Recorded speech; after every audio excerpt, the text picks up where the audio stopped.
Cerca Teleeuropa sul tuo Play Store o Apple Store e scarica la nostra app.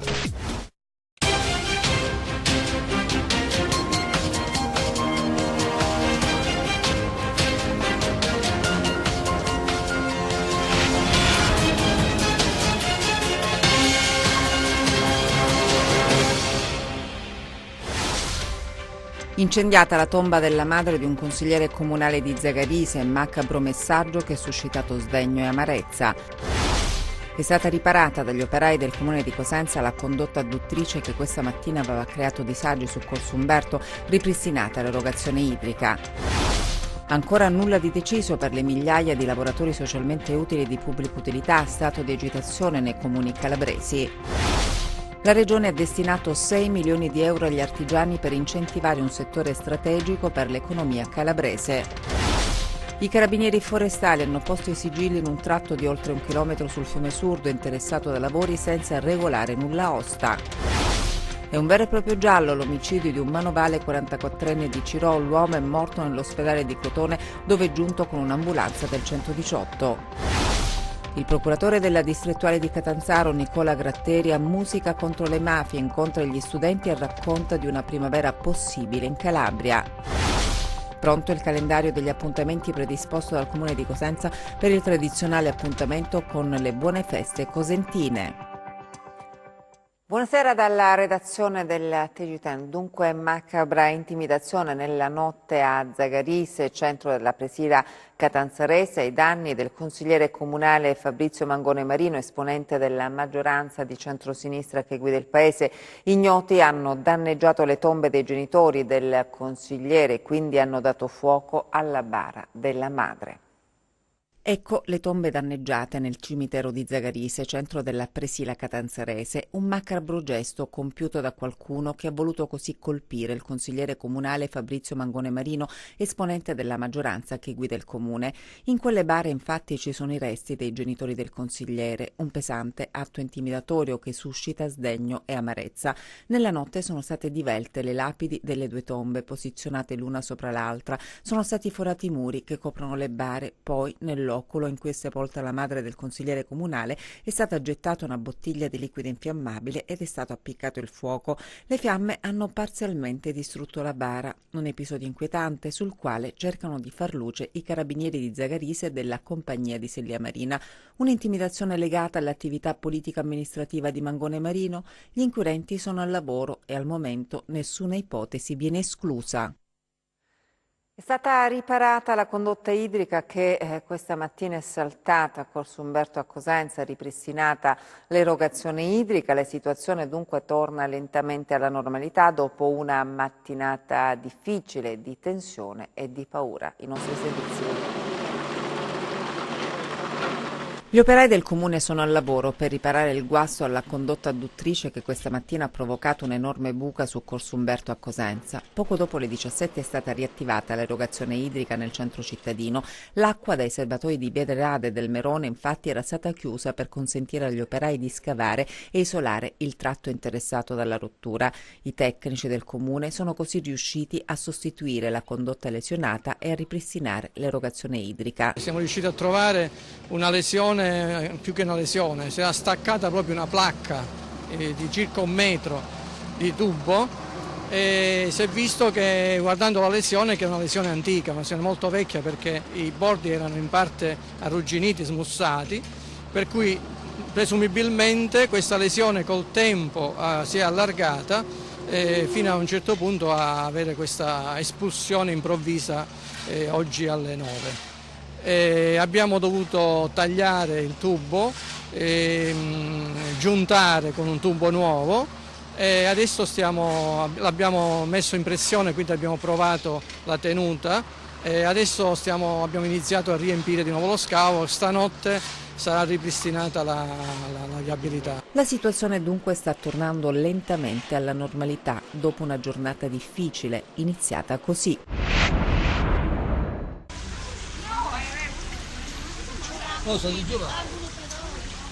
Ecco le immagini di Corso Umberto a Cosenza, poco dopo l'apertura della voragine al centro del manto stradale.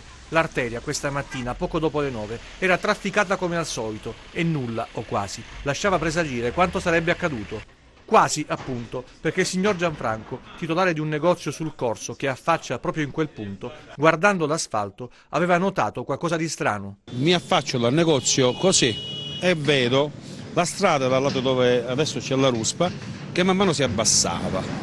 Una cosa stranissima, la vedevo subito ed usciva piano piano poi un po' di acqua. Non so se me l'è capitato di avere questo sentore qua. Mi metto in mezzo alla strada e chiamo tutti, i vigili, i carabinieri, i pompieri, tutto. Ovviamente forse si pensano che sono un pazzo, no? Perché mi metto a gridare, sta per succedere qualcosa, mi metto in mezzo alla strada e cerco di fermare il traffico. Un camion è passato con violenza e è andato via. Questa macchina che è rimasta lì mi ha scansato ed è stata la mia fortuna, tra virgolette. Perché? Perché come è arrivata la macchina adesso è successo il finimondo, da sotto come, non so se è presente un film di orrore, è una botta, tutto all'aria, mi ha salvato la vita quella macchina.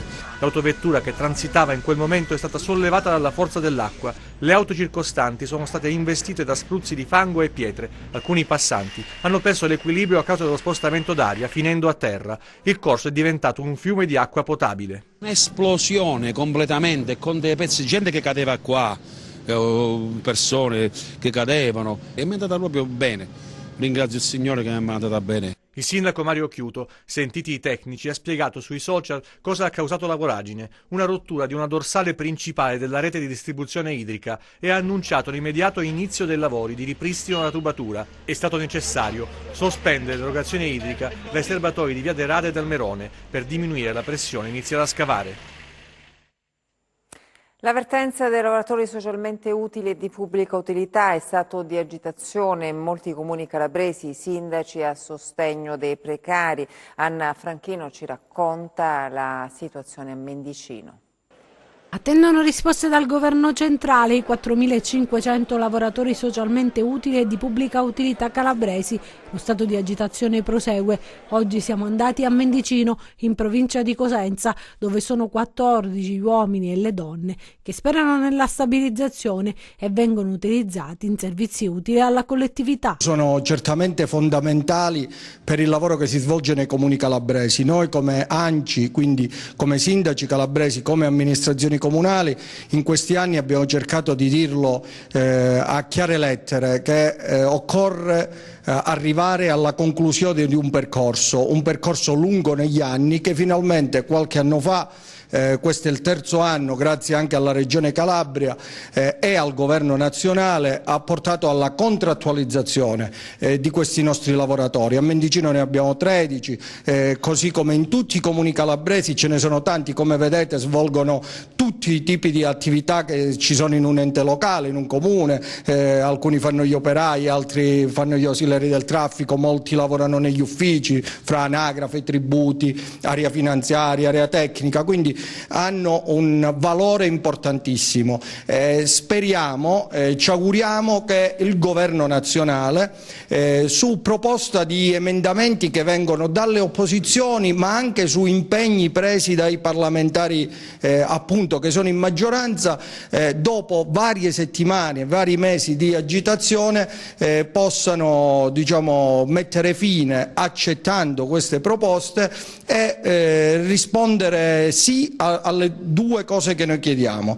Le cose che chiediamo noi, i lavoratori, i sindacati, insieme, tutti insieme, la Calabria, sono essenzialmente le deroghe normative, perché anche avendo i soldi, senza queste deroghe normative noi non potremmo assumere queste persone definitivamente. Prima richiesta. Seconda richiesta, che il plafond finanziario che in questi anni era stato messo in bilancio, nel bilancio dello Stato, venga stabilizzato, reso stabile appunto per sempre, per i prossimi anni. Solo attraverso queste due richieste accolte dal governo nazionale queste persone escono definitivamente da un percorso di precarietà e avranno finalmente un percorso di vita tranquillo loro, ma anche tutti i comuni calabresi, perché se togliamo i 4.500 lavoratori ai comuni calabresi, domani mattina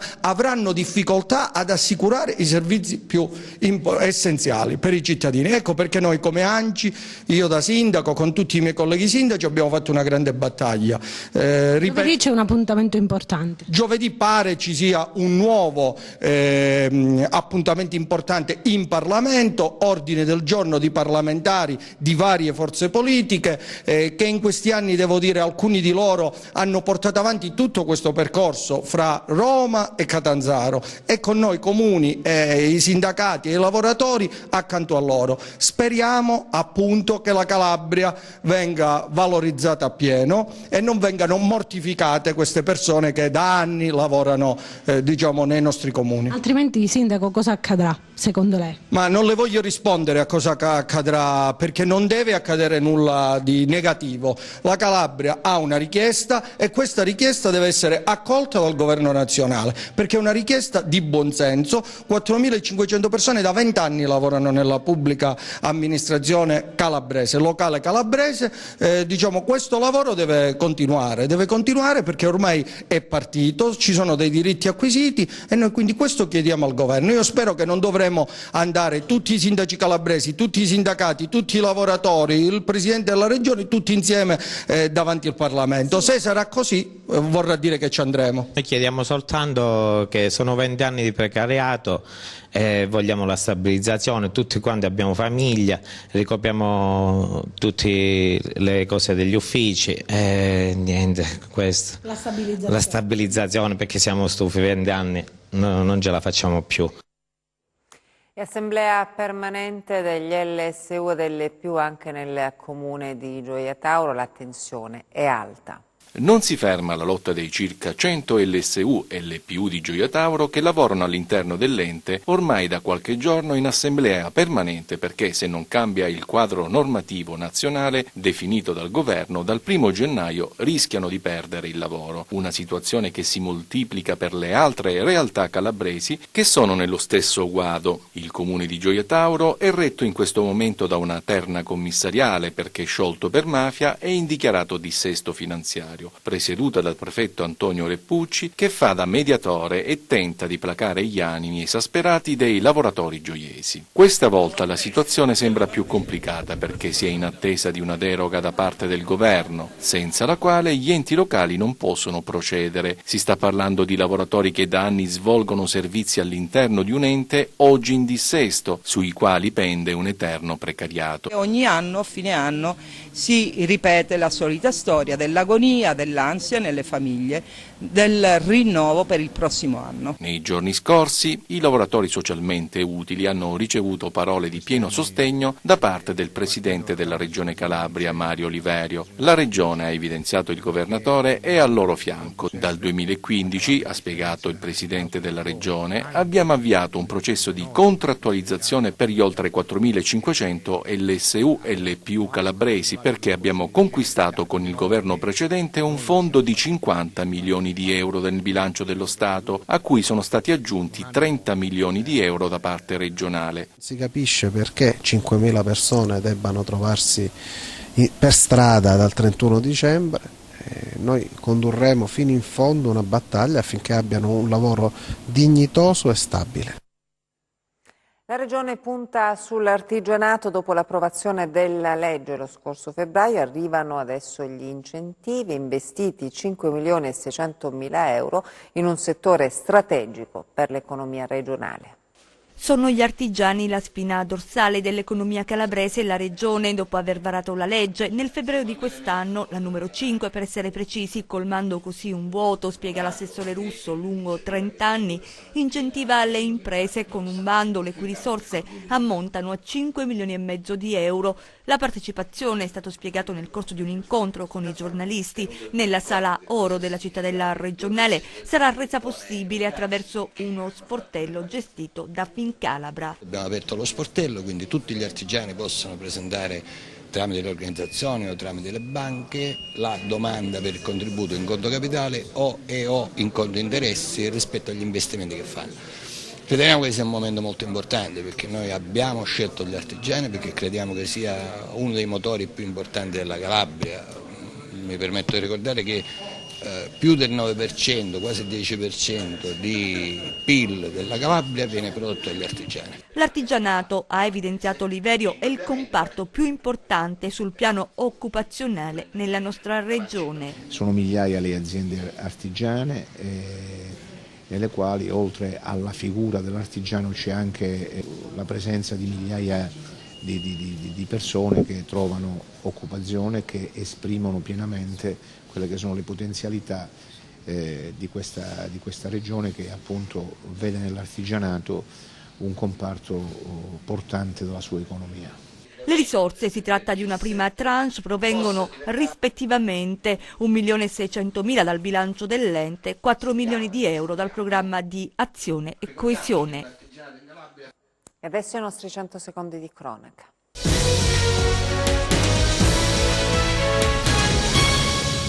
Saranno le immagini dei sistemi di videosorveglianza a chiarire il movente d'autore dell'omicidio di Pasquale Carruccio, 44enne, manovale di Ciro Marina, deceduto in tarda notte nell'ospedale di Crotone, dove era stato trasportato in gravissime condizioni a seguito dell'aggressione subita in strada con un'arma da taglio. Carruccio, malgrado le ferite, sarebbe riuscito a telefonare ad un amico chiedendogli aiuto. Evacuate le 2 famiglie coinvolte nell'incendio di ieri sera a Pedace, nel comune di Casali del Manco. Il rogo ha interessato un'abitazione del centro storico, incendio originato da un phon adagiato sul letto. Le coperte avrebbero preso fuoco da una scintilla. Secondo quanto si è appreso, in casa era custodita una bombola di gas scoppiata durante le operazioni di soccorso. 1,5 chilometri del fiume Surdo nel Cosentino è stato sequestrato dai carabinieri forestali del comando provinciale in seguito a verifiche sui lavori in corso lungo il tratto che attraversa il comune di Rende, località Saporito e Linze. I militari hanno appurato che era stata estirpata tutta la vegetazione, elemento importante per l'ecosistema fluviale. I forestali hanno quindi sequestrato oltre 1,5 chilometri del fiume e l'intera area a carico di una ditta edile che operava in appalto per il comune rendese. La polizia di Cosenza ha arrestato un 27enne e un 50enne in flagranza di reato, il 50enne per rapina aggravata, il secondo invece per detenzione ai fini di spaccio di sostanze stupefacenti. In merito all'arresto per rapina, i poliziotti giunti sul posto hanno notato un giovane che, corso in aiuto di un'anziana signora, cercava di trattenere un uomo che si era reso responsabile di uno scippo ai danni della stessa. L'intervento tempestivo degli agenti ha fatto sì di bloccare tempestivamente il malvivente e di recuperare la borsa della vittima. A lezione di legalità 1000 studenti hanno partecipato all'iniziativa Musica contro le mafie. Il procuratore Gratteri, ottimista, dice c'è più gente che denuncia. La criminalità organizzata si combatte attraverso il confronto, i libri, la musica, la narrazione che passa dalle testimonianze di chi la mafia la combatte ogni giorno, trasmettendo messaggi ai ragazzi, come è accaduto a Cosenza. Nell'auditorium Guarasci più di 1000 gli studenti, ragazzi dei licei Scorza, Pitagora della Valle e degli istituti Monaco e Mancini Tommasi, protagonisti insieme alle istituzioni, il prefetto Galeone, il questore Petrocca, di un lavoro che ha l'obiettivo di far crescere la consapevolezza, la possibilità di contrastare e isolare l'antistato. Ottimista il procuratore capo di Catanzaro Nicola Gratteri. Sicuramente sì, c'è più attenzione e più speranza. La gente crede, la gente viene a denunciare, cosa che non accadeva prima. È sempre in aumento la gente che chiede di incontrarmi, che chiede di parlare e che chiede di denunciare. Questo è fondamentale, ci dà forza e io penso che ci sarà un futuro migliore per la Calabria. Lo stesso procuratore tempo fa aveva parlato di una nuova primavera. Sono sempre più convinto, già i primi risultati cominciano a vedersi, ma ci saranno altri molto più significativi. Il futuro è da costruire, nel presente i problemi restano. Molta politica purtroppo ancora è dipendente dall''ndrangheta. A Cosenza il comune presenta le buone feste cosentine. Fino al 6 gennaio Cosenza sarà un vero e proprio teatro all'aperto per accogliere turisti e visitatori provenienti da tutta Italia. Lungo tutto l'asse di oltre 2 chilometri, che da piazza 15 marzo arriva a piazza Bilotti, saranno tanti gli eventi e le manifestazioni per tutti i gusti e tutte le età. La cosa più interessante è che, come sempre, è un calendario scritto a più mani, non solo del comune, è anche un calendario scritto proprio a 4 mani con la città, con le associazioni, con tutti coloro i quali hanno voluto collaborare, e chiunque ha avuto un'idea ha avuto la possibilità di presentare la sua idea e di venirla validata dal comune. Quindi un calendario per tante cose. A me piace particolarmente, lo ricordo perché sono le 2 innovazioni fondamentali di questa stagione: Bacio e Balere, quindi Piazza Prefettura che si trasforma in una balera dal 26 al 28 dicembre, 3 giorni di ballo che passa da Raul Casadei agli anni 70, ai Bee Gees fino al reggae, quindi un momento per trovarsi insieme tutti. E quest'altra cosa che sta sempre in centro storico, che a me piace moltissimo anche in termini simbolici, questo corso incantato dove le saracinesche tradizionalmente chiuse quest'anno trovano vita in delle tele e delle immagini che raccontano la magia del Natale e che mi auguro siano ben auguranti, in maniera tale che a un certo punto quelle saracinesche finalmente saranno riaperte e dentro potremo ritrovare i negozi che tutti auspichiamo. Buona Cosenza a tutti, recita così lo slogan scelto quest'anno per presentare il ricco cartellone delle buone feste cosentine e che vuole sottolineare la ricca offerta della città Abruzia, che va ben oltre gli eventi e le manifestazioni in programma. Un percorso di scoperta e di magia che coinvolge anche l'anima più intima e nascosta della città, la sua storia millenaria, raccontata nei musei e nelle opere d'arte, le suggestioni di ciò che Cosenza era, le meraviglie di ciò che è diventata, l'attesa per ciò che ancora deve diventare. Tutto questo accompagnato dal cuore della città, attraverso la calda e proverbiale accoglienza dei cosentini. A Vibo invece è presentata la nuova stagione teatrale. Una serie di appuntamenti tra gennaio ed aprile con un'anteprima straordinaria il 30 dicembre che vedrà di scena uno dei gruppi gospel tra i più apprezzati negli Stati Uniti. Nomi del calibro di Paola Quattrini, Giuseppe Pambieri, Cochi Ponsoni, Erika Blanchi ed ancora Biagio Izzo, Lella Orena, Melania Giglio, giusto per citarne alcuni. A Vibo Valencia, sotto la direzione artistica di Maria Teresa Marzano, ritorna il Grande Teatro, riconfermando la formula dello scorso anno che alterna commedie e concerti grazie alla collaborazione con il Conservatorio di Musica Torrefranca. Sì, mi sembra un bel cartellone, anche quest'anno ce l'abbiamo fatta, diciamo, a fissare ogni appuntamento, una bellissima anteprima il 30 dicembre col gospel e poi insomma il cartellone mi sembra di tutto rispetto. Mettiamo in evidenza quelli che saranno i punti di maggiore attrazione. Beh, io credo che già dal primo spettacolo, Quartet, si capisce un po' la qualità di tutta la rassegna, ma direi che poi a seconda dei gusti personali, ma credo che ogni spettacolo abbia il suo perché. Noi riusciamo complessivamente a incontrare tutti i gusti dei cittadini.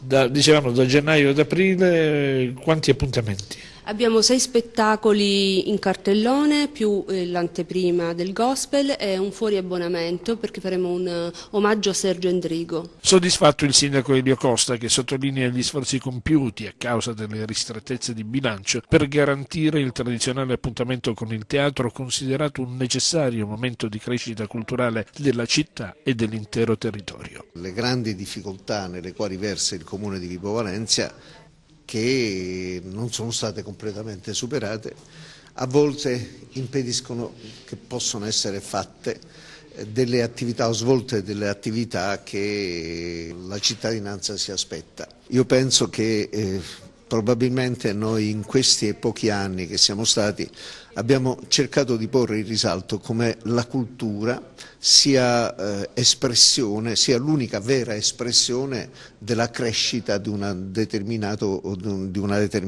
città. Se non c'è cultura, la città non potrà assolutamente crescere. Adesso le previsioni del tempo.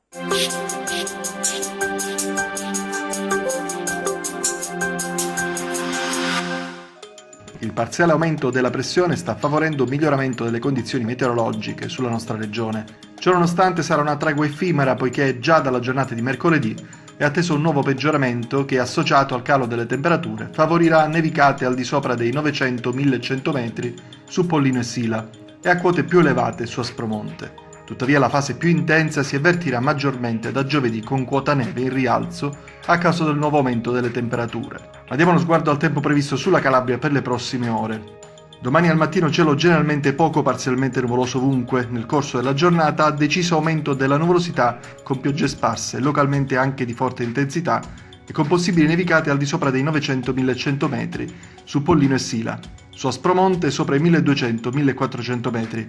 Quota neve in rialzo nel corso della notte. Analizziamo lo stato di mari e venti. Domani mosso il Mar Tirreno con venti deboli in direzione occidentale, poco mosso il Mar Ionio con venti deboli in direzione settentrionale. Prima di salutarci vi ricordo il nostro sito web www.meteoincalabria.it e la nostra pagina Facebook Meteo in Calabria. Ed è tutto, grazie per l'attenzione e buona serata.